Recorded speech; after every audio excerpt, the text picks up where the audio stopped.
that will lead to the arrest of culprits. Put before courts of law to make sure once we take cases there, we take cases to court, they are fast-tracked and we get an immediate outcome. The government is committed to protecting vulnerable groups and improving their living conditions with focus on economic empowerment. During the launch of the Women Economic Empowerment Advocacy Coalition in Nairobi, stakeholders called for concerted efforts in empowering women. And as the world marks the 16 days of activism against gender-based violence, various organizations have come together to champion for the rights of victims, many of whom are women and girls. To help further the agenda of women, they have been challenged to leverage on their numbers and seek elective positions.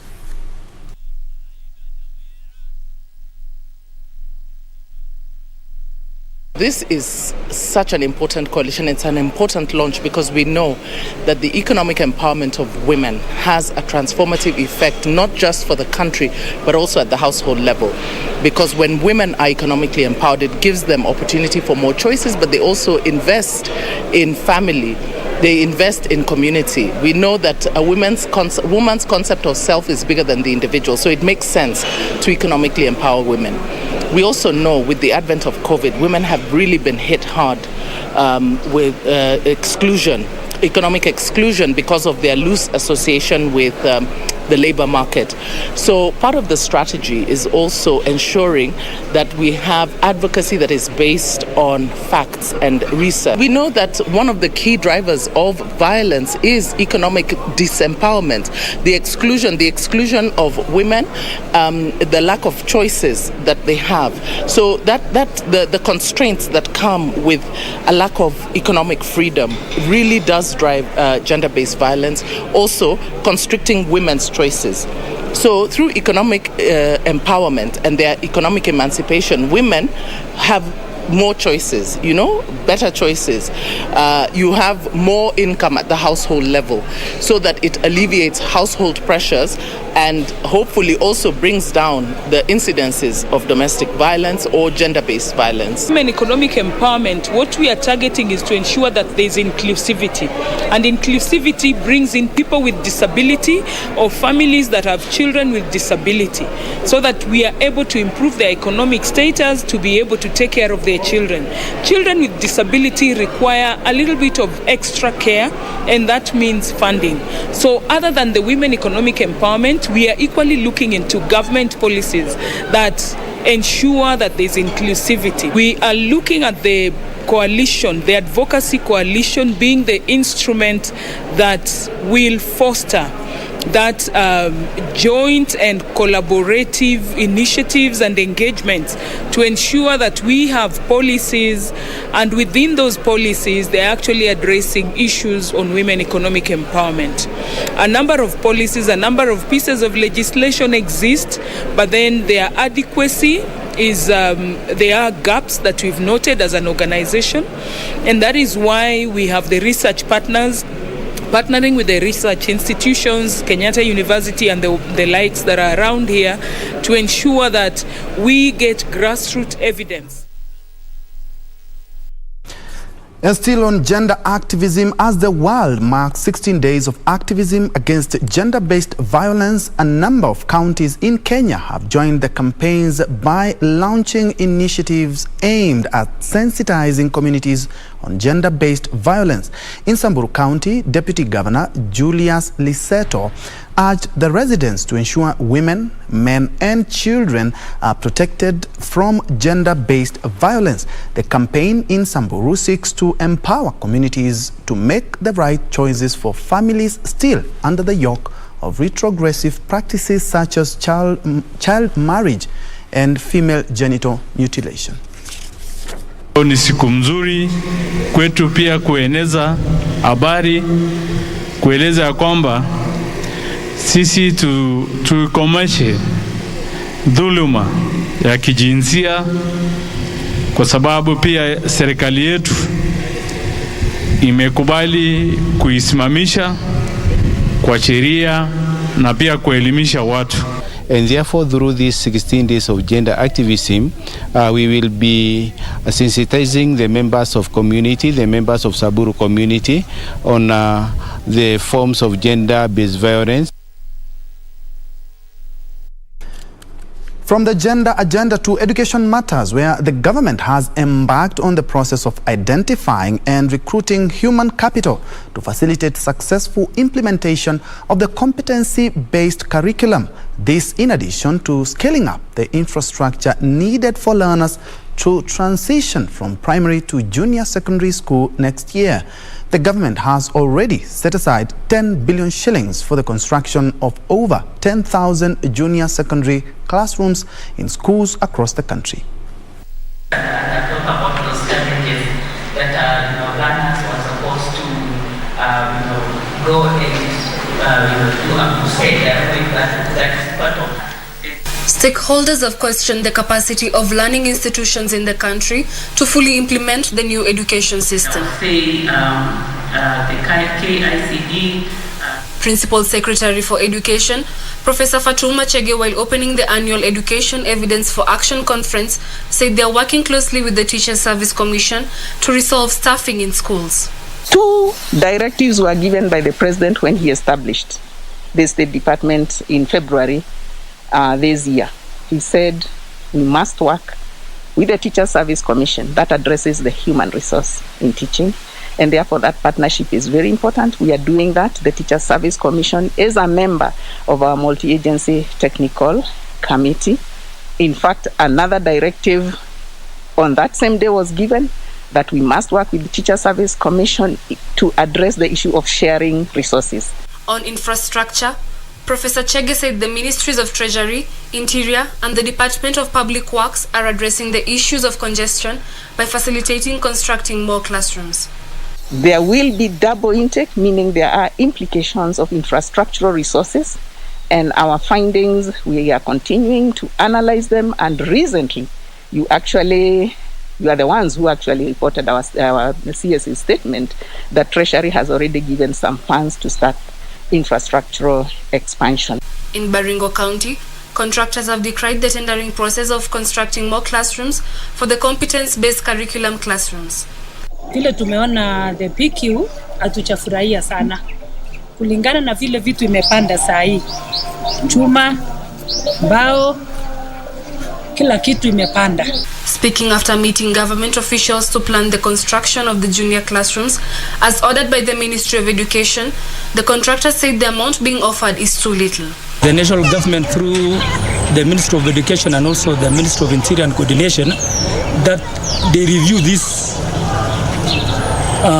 price in terms of so that we get also value for money, and also so that we deliver quality work. Some people might even compromise the work because of the prices, which is what we have been told is that we need to give quality work. Reporting for Lunchtime News, I am Stephanie Akiri.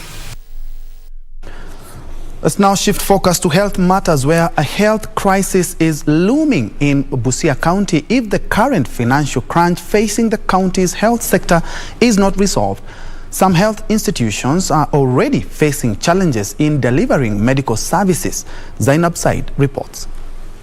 Busia County Chief Officer for Health Dr. Isaac Omeri says the situation has been worsened by the little resources allocated to the department and the stalemate at the Kenya Medical Supplies Agency, which has resulted in the delayed dispatch of drugs and other medical equipment.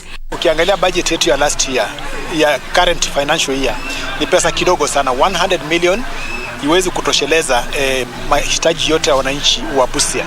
Kwa hivyo tunajaribu tu kwa kile kiwango tunaweza. However, Linus Asiba, the Budget and Appropriation Committee Chair at Busia County Assembly, accuses the government of non-implementation of projects. Hata jana tulikuwa na mkutano nao, hii department ya finance, and tuliwaambia at least to pull up their socks. Hiyo ndio ukweli, implementation is not up to date. Had As the push and pull continues, the residents accuse the Governor Sospeter Ojamong's administration of poor service delivery. Wao wagonjwa ambao wako kwa hospitali ya Busia kwa mfano, chakula ile wanapewa chakula duni kabisa. Kama wakiwa na bahati, saa zingine ni ugali na mboga throughout, ama saa zingine wanakosa chakula. For Lunchtime News, I'm Zainab Said. On health, the fight against bilharzia and intestinal worms in Kakamega County have received a major boost. This is after the World Health Organization donated drugs to combat the neglected tropical disease. The County Director of Public Health, William Okello, said findings from a study conducted in Kakamega indicate that cases of intestinal worms were found in 53 of the 60 wards in the county. He noted that activities which take place along the riverside and in swampy places in Kakamega predispose residents to infections. Young children are the most affected. There are certain activities that do take place in our county along the riverside and even in swampy places, which is predisposing the population to schistosomiasis. It is important that we prevent the worms because in our young children, this one is a major cause of anemia, which prevents our children from going to school. It is also a major cause of morbidity, one of the major causes of morbidity in the county. Away from that, the Kenya National AIDS Council has raised concerns over the alarming rate of HIV and AIDS infections among school-going children in the country. The council has embarked on a sensitization exercise targeting 10 to 19 years old in vulnerable counties. The council's chair, Angeline Siparo, who was in Narok County to distribute, sanitary towels, said most girls are not in a safe environment, hence the need to educate them. Her sentiments were echoed by Sarah Tunai, the First Lady of Narok County, who also noted the need to address early pregnancies among school-going children, and especially girls in the region. Not every child is in a secure environment. So when you're talking about prevalence, it's the fact that you also have children in difficult circumstances. You also have minors who have been married. No child should be getting pregnant, and no child should not be unable to finish school because of school fees.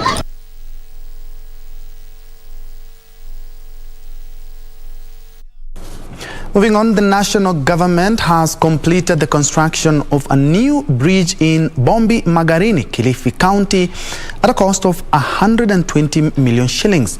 The new bridge will allow people, small cars, ambulances and security vehicles get across the hippo and crocodile-infested River Galana.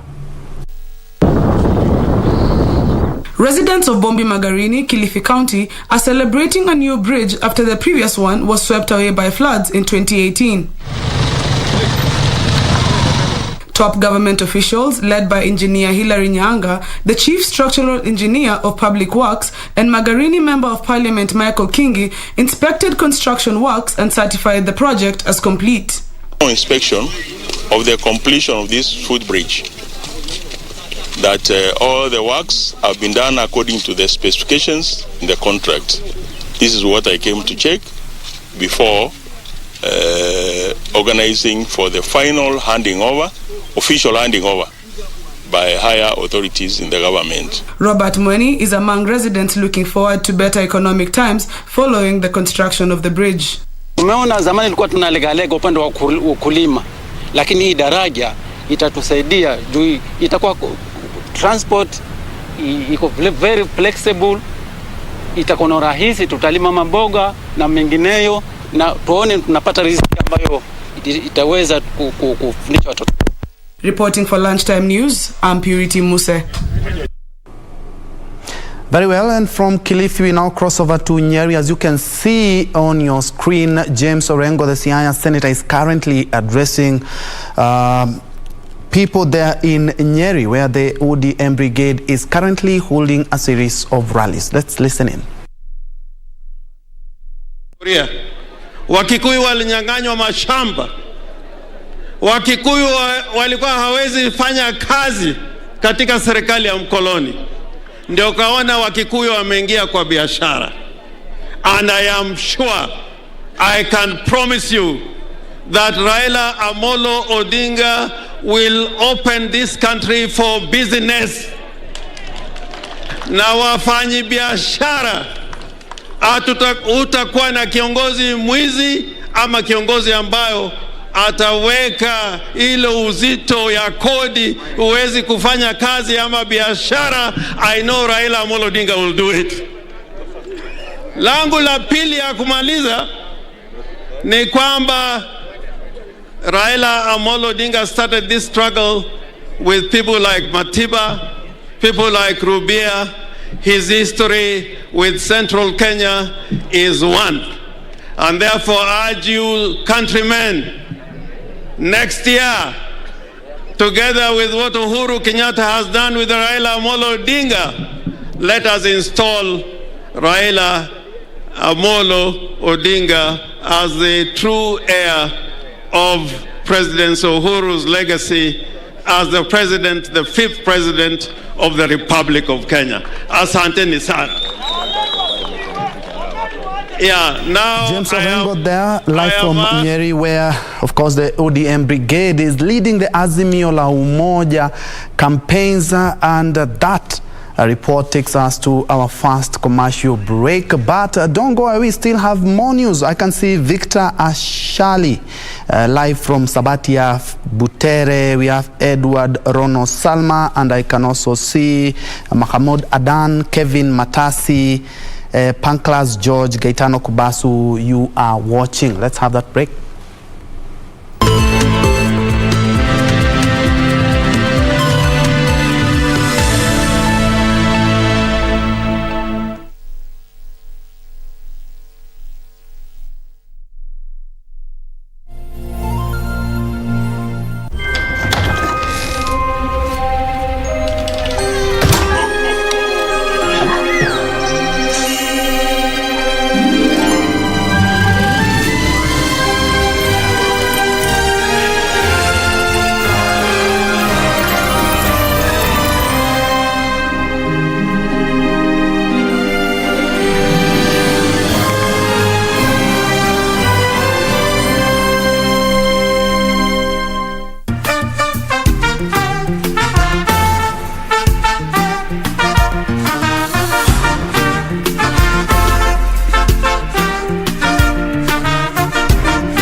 They recently won the Afrima Awards 2021 as the best group in African jazz.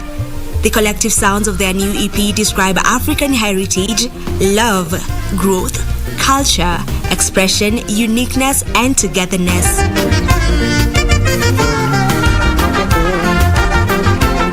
The Homesphere Band will be live and it's gonna be lit. Only on Easy Friday with Shiksha Aurora, right here on KBC Channel 1.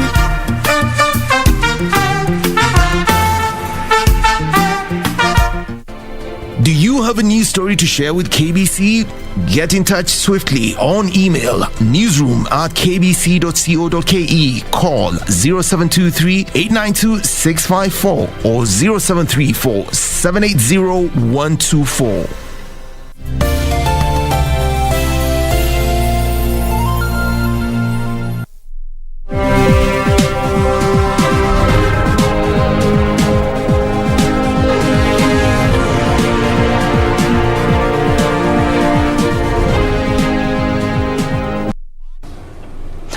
Welcome back and thanks for keeping it KBC Lunchtime News. Let's now plunge into the world of business, where the government is set to begin distribution of 60 metric tons of seeds to be used for commercial tree production. The Kenya Forestry Research Institute led initiative seeks to use commercial forestry to push Kenya's forest cover to 10%. KEFRI is working to develop technological strategies and frameworks to ensure provision of improved tree seeds for commercial purposes. Kenya has a 7.2% forest cover, which is below the UN recommended minimum of 10%. The government is now looking to commercialize tree production in efforts to boost forest cover. KEFRI aims to produce 2 billion seedlings every year. During the Kenya Commercial Forestry Investment Conference and Expo, Forestry Principal Secretary Dr. Chris Kiptoo noted that KEFRI stores now have 60 metric tons of seeds which will be used for commercial purposes. We hope to launch these 60 metric tons of seed distribution before end of the year. And maybe what is of great importance to us is how we incentivize this, because incentives are important. How do we make our farmers be able to engage in commercial forestry? The director of KEFRI, Joshua Cheboyo, said the institute will continue monitoring market and trade in forest products as they aim to place Kenya in a good ecosystem position. We shall continue monitoring markets and trade in forest products, and now we can position this country in this particular ecosystem, strengthening collaboration with project and financing institutions who are here to ensure that we develop products which can be financed in the forest sector.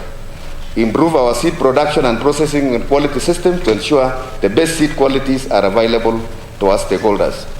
He also said that KEFRI will strengthen operations in projects with financing institutions as they share key research output on commercial forestry. Reporting for Lunchtime News, I am Teresa Mutai. Moving on, women in business have been urged to take advantage of the African Continental Free Trade Area, AFCFTA, which is poised to generate potential gains of up to $450 billion. The Organization of Women in International Trade say the infrastructure and policy environment is being improved to ensure women, who make up over 70% of cross-border traders, can conduct their business with ease across the continent.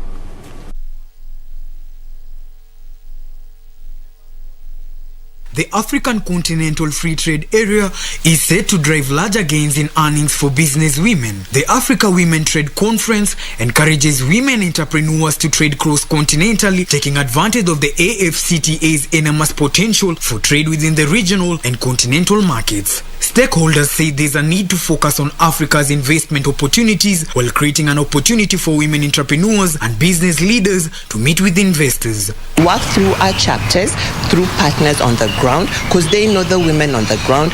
The international office sits in Washington, but we have people on the board from different parts of the country. Experts attending the conference say it is critical to establish what the AFCTA means for women in terms of the participation in cross-border trade, value chains, public procurement from the onset. They also underscore women and youth as key stakeholders in continental economic development. So it will be easier to trade, it will be less complex. So there are very many capacity building programs. There's a free online course that ITC is providing to help you to understand the Africa Continental Free Trade Agreement. Africa's informal sector accounts for 85% of the continent's total economic activity, while women account for 90% of the labor force in the informal sector, making up 70% of the continent's informal traders.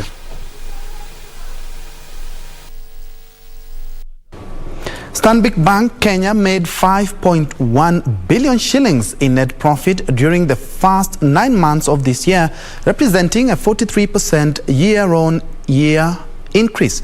Elsewhere, Family Bank Group has reported 2.6 billion shillings in pre-tax profit during the first 9 months of this year, representing a growth of 76.9%, driven by interest income.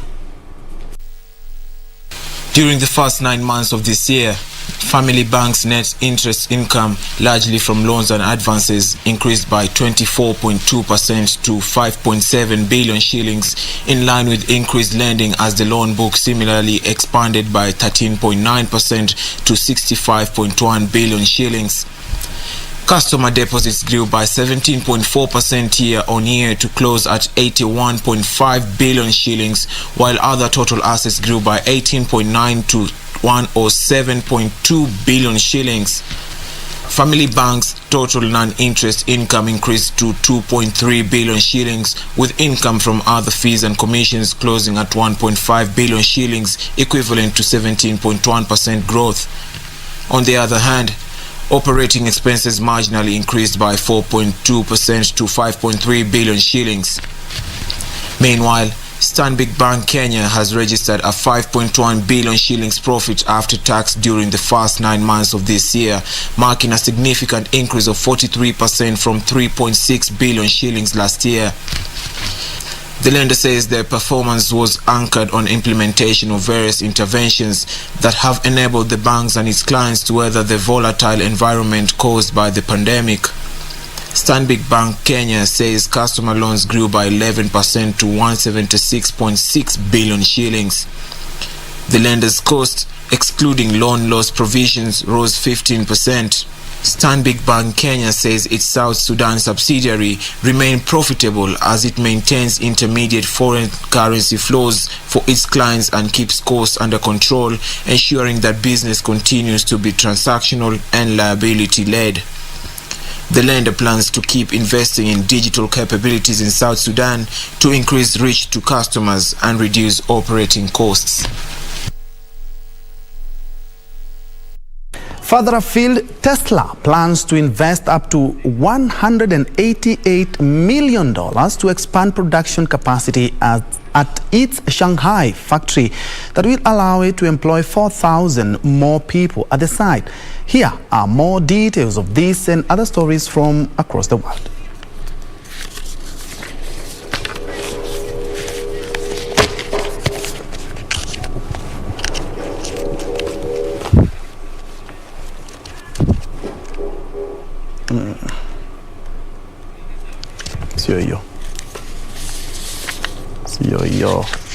Yo.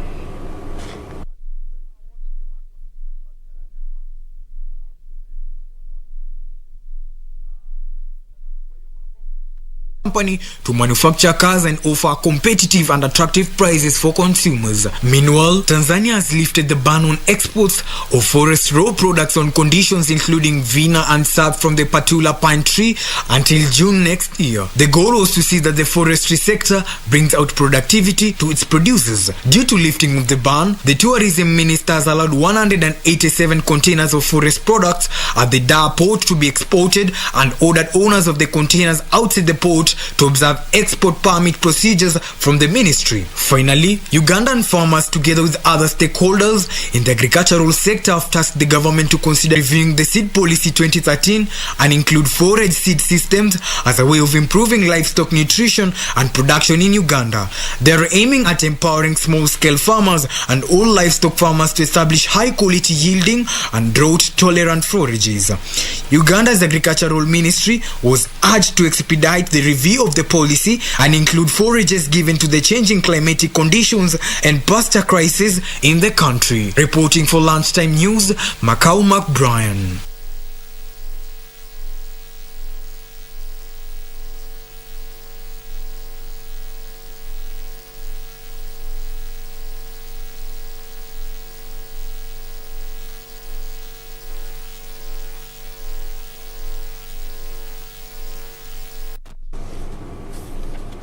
Apologies for that mix-up of clips in our earlier story, but this should be the right clip for that. Tesla plans to invest up to $188 million to expand production capacity at its Shanghai factory that will allow it to employ 4,000 more people at the site. Here are more details of this and other stories from across the world.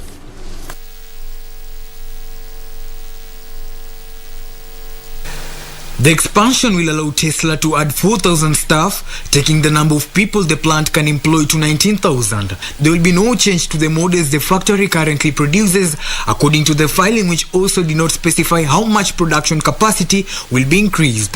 The automaker's China sales are surging even though regulatory pressure is mounting following consumer disputes over product safety and scrutiny over how the firm handles data.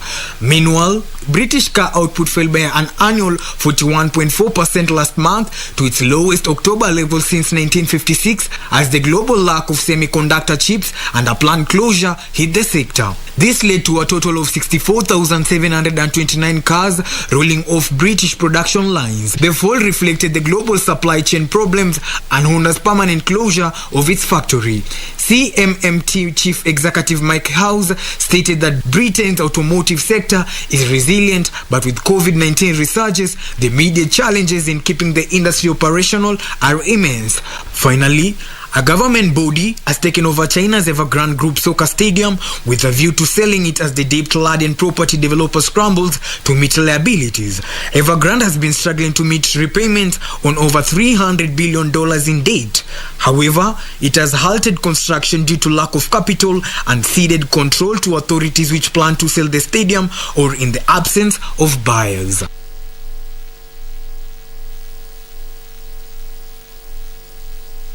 Back home, it's a sigh of relief for private transporters plying the Lamu-Witu-Garsen road after the Coast Regional Commissioner John Elungata gave them the green light to undertake night travels. The ban on night travel will, however, still be observed by public service vehicles. Zainab Said with more details. Speaking during a baraza in Witu, the Coast Security boss John Elungata said the ban on night travel will remain in place even as security is heightened in the area. He said the night travel ban on PSV vehicles, which has been in place since 2014, will remain to further strengthen security around the county. Kwa sababu tunajua wale watu wanalenga sana wasafiri. Mimi ningekubaliana na yule mzee aliyesema kwamba magari ya kubeba vyakula, kubeba vitu vya ujenzi, vitu vya dukani vinaweza kwenda kwa wakati wote. Lakini usafiri mtatuia radhi kwa wiki mbili hivi tutazame. Kwa sababu tunaelekea katika ile msimu wa Krismasi. Urging the residents to get vaccinated against COVID-19, Elungata further urged the public to report any terrorist-linked activities. Sasa pale Mlimani, naona Mlimani, Baure, hapo, Basuba, kuna mtu hapo. Kazi yake anakuja kuunda vilipuzi hapa Mokoe, anasafirisha kule kwa maagizo. Tutengezee, anasafirisha. Tutengezee, anasafirisha. Mtu kama huyo si asemwe. Lamu West MP Stanley Mudhama also urging residents to remain vigilant. KDF wakitaka kuchukua, mimi nakubaliana na hiyo kama kiongozi wao. Lakini ningeliomba, kwa sababu katika gazeti notice imewekwa pale, utusimamie kupitia kwa ofisi yako. Hiyo jambo kwanza utusaidie isiende public direct, kabla wapite kwa ofisi yako, ndiposa uwaeleze vile mambo ilivyo. Such that tupate wale wao wananchi wasivurushwe completely, watolewe pale. Wanaweza kubaliana maybe wapewe small portion, wakatiwe, wapewe kazi zile watapewa, na zile zingine KDF wachukue. For Lunchtime News, I'm Zainab Said.